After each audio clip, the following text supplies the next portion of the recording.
گاؤں میں چھوٹا سا تالاب تھا جس میں بہت ساری مچھلیاں رہتی تھیں۔ ایک مچھلی جس کا رنگ نیلا تھا، نیلے رنگ کی وجہ سے اس کا نام نیلی پڑ گیا۔ نیلی مچھلی بہت عقل مند تھی۔ وہ جو کوئی بھی کام کرتی بہت سوچ سمجھ کر کرتی تھی۔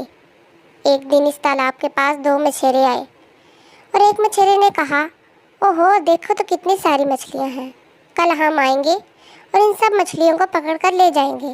یہ بات نیلی مچھلی نے سن لی اور جا کر دوسری مچھلیوں کو سنا دی۔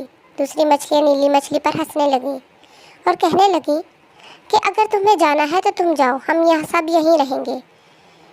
اسی رات عقل مند مچھلی تالاب چھوڑ کر چھوٹی جھیل کے ذریعے ندی میں چلی گئی۔ دوسرے دن وہ مچھیرے آئے اور تالاب کی ساری مچھلیوں کو پکڑ کر لے گئے۔ عقل مند مچھلی کی بات نہ سن کر مچھلیوں کو پچھتاوا ہوا اور اس طرح سے عقل مند مچھلی بچ گئی۔ اس لیے ہمیشہ عقل سے کام لینا چاہیے۔